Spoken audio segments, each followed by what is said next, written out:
All right, I got my axle tubes all nice and cleaned out. Let's see if I can get my video in there. I might have to turn my camera. Let's see. Hey. All right. And here's the rag of what came out of there. Got some little metal bits on there, metal bits. So it does help to clean out those tubes. So if you're just not gonna clean them because you're lazy, then this is what you're gonna leave in there.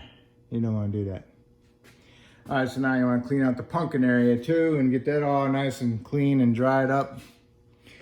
And now we can go ahead and do our pinion bearings. Okay, here's my install kit. Got it from Amazon. Took 2 days to get. Not too bad, 165 bucks. What you want to do is you want to match your inner pinion bearing up with your old one and erase with your old one. Make sure that the numbers match. Okay? Same thing with the outers. The numbers match, so it's good. So now what we need to do is put the big pinion bearing onto the pinion shaft and make sure your shim is below it. Make sure it's on there. Okay? And then what you need to do is get yourself a pipe that will fit over that to pound it on. And I welded a top to mine because I did a lot of rear ends. So the shim's on there. Put the bearing on there like that. Put some gear lube in there.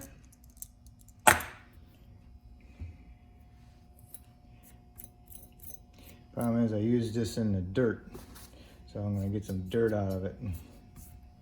Anyway, I'll put some gear lube on here, work it in, okay?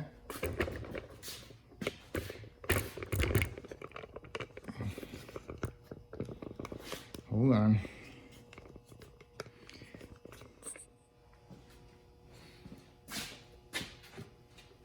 Gear lube, put it on there.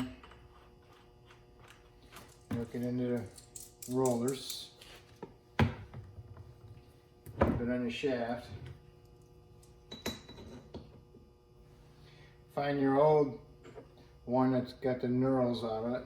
It's all beat up. Use that to help it out.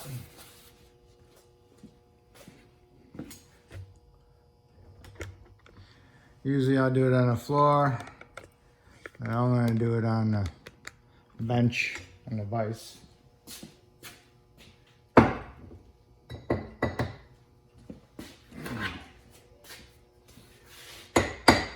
Make sure my shim's in there.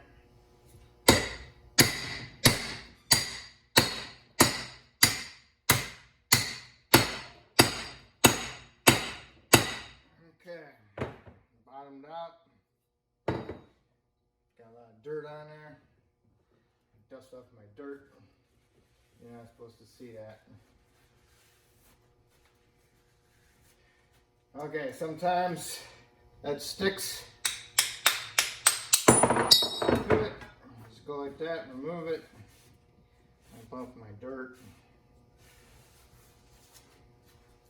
Okay. I'll pour a little bit more on there. That'll help rinse out some dirt.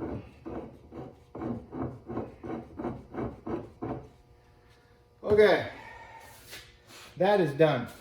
And your install kit comes with a new crush sleeve. Make sure you use the new crush sleeve. Goes on there, goes on that step. There's the old one. Okay. Next thing to do is gotta put your races in. What you do is you use your old race to pound against to get it started, or pound up against it to push it in. This is what I use to remove them. Get a nice little flat on there. and I'll use it to stake them when I get them all the way in there. So let's go do our races. Okay, now I'm going to show you how to do the outer one. Okay, the new one goes in. Put it up in there, get centered. Now you use that. Just work it around. Drop the old one.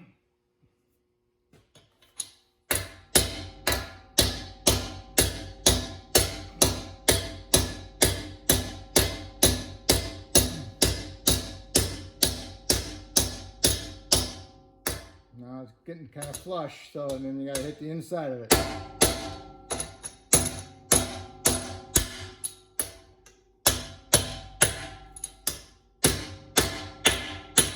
You hear the difference in the sound? Sound more solid. Put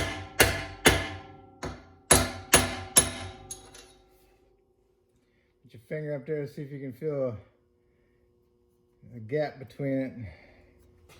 Look up in there. I don't see anything. Got that nice solid sound to it. I like it. So that's that one. Okay, now we gotta do the inner. On the inner one, it's kind of hard to get two hands in there, or a hand in there to hold it up in there.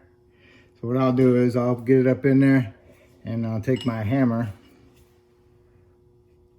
this ways and get it started, okay?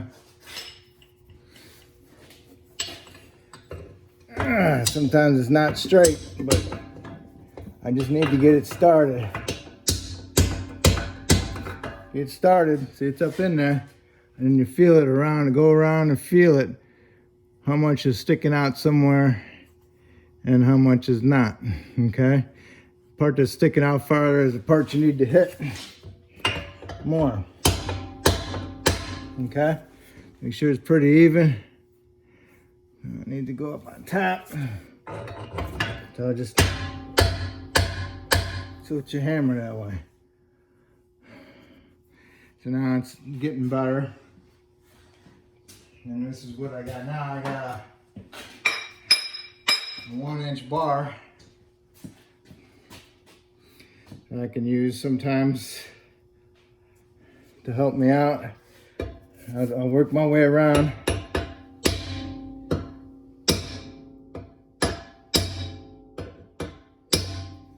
Just feel it, make sure you find the high spot and hit on the high spot.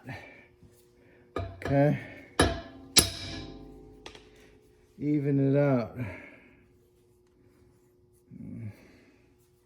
Unless you got a bearing install tool, that would work too. But the problem is they're not very long. You really gotta hit these. Yeah, it sounded a little bit different, so it's straightened itself out. So now you can work your way around it.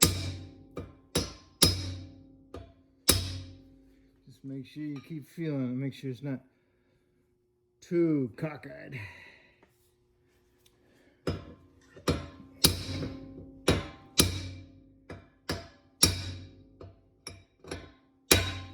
It bottomed out in the housing. It didn't bottom out, but I bottomed out.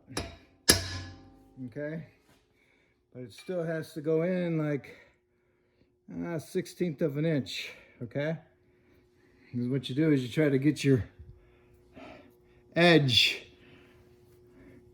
on the edge of the race. Okay? Do the best you can and pound it in. See? That was the race.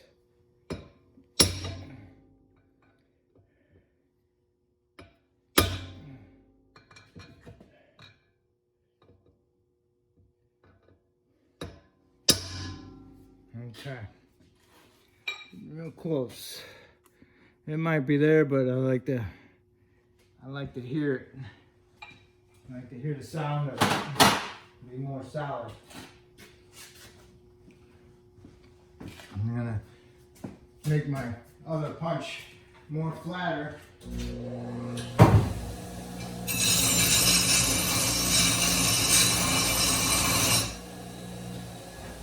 So it will bite better. Okay, more flatter. So now I can go to the edge of the race and hit it in. That sounds pretty solid. I'm on the race, edge of the race.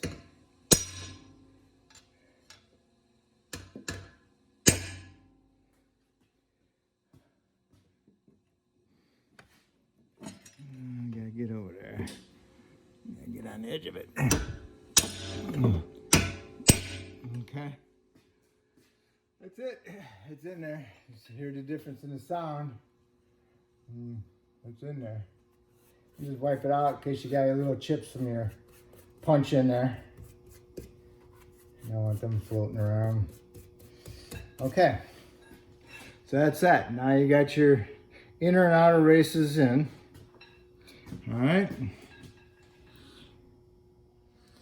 Okay, got your flange all cleaned up. And hopefully you marked this flange with your drive shaft. Otherwise you'll have to see the notches, the square and the rounds.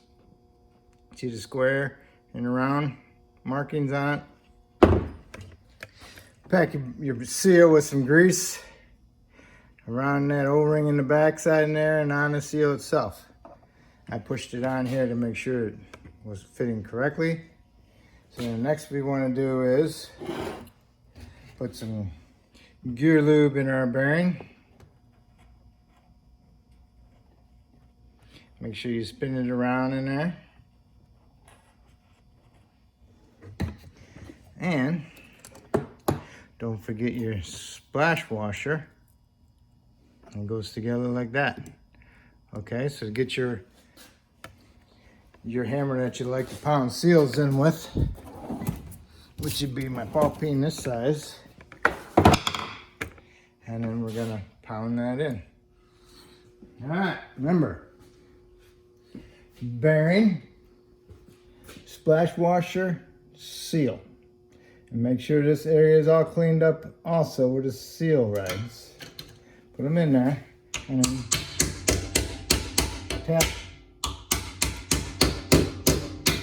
tap it in there.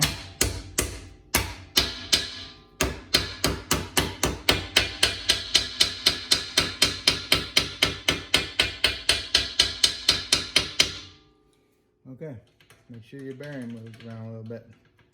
All right, that's ready.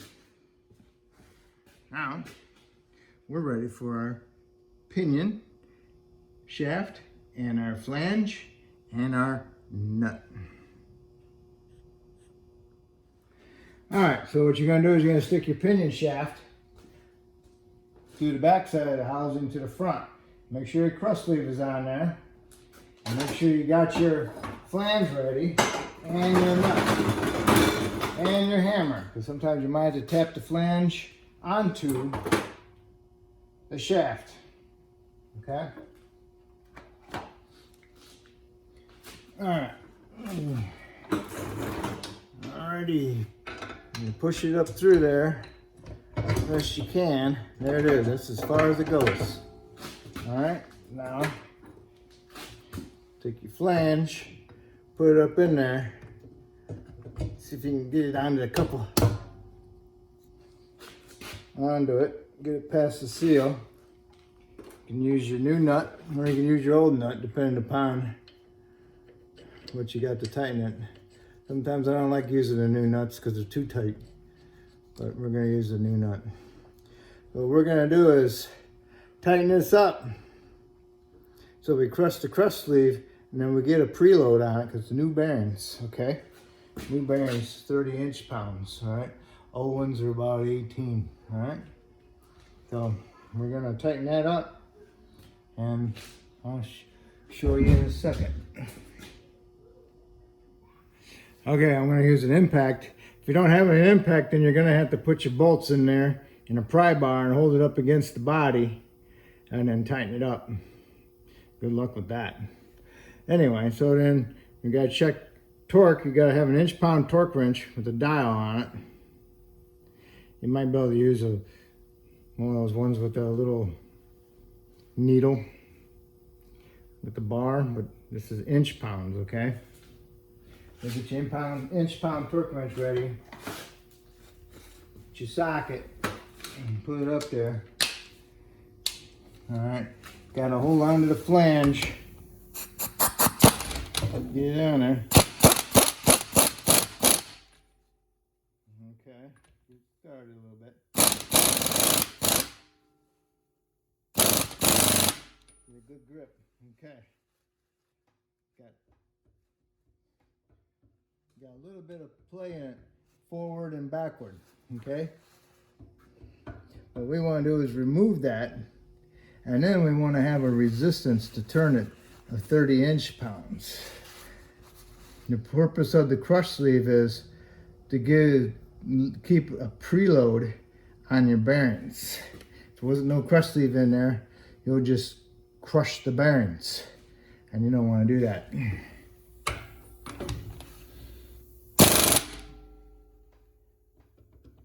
There you go. Hear that? I'm going in and out. Then what you can do is you can watch your socket. Find a spot on your socket that you can see, like the hole in it. And then you can watch that hole, see if it actually moved any. Okay, moved just a little bit. Still got play.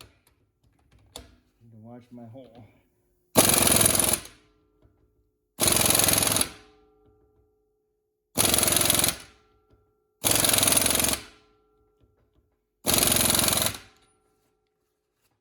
Still got the play in it.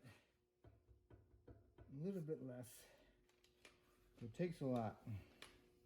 And when you got those new nuts, that don't help any sometimes too.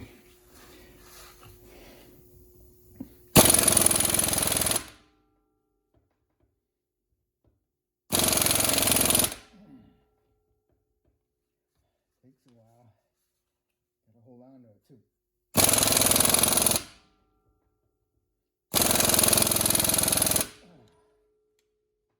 Okay, no more thumpity thump. All right, gotta turn it. I don't feel like no.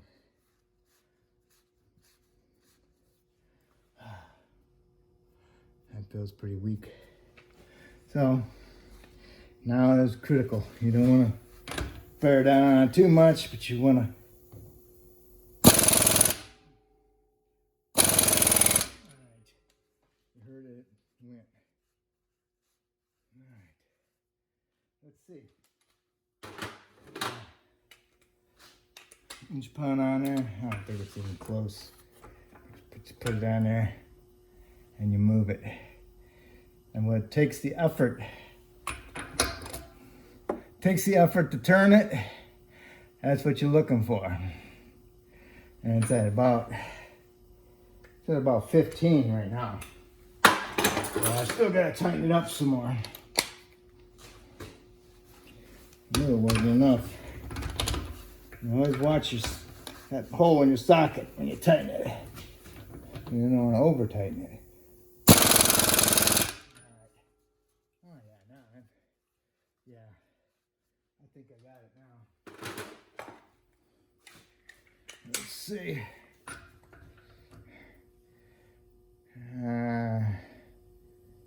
We're at 20. Yeah, I need to go a little bit more. Been a while since I've done one. So I know this drags on. It's gotta be right. Alright.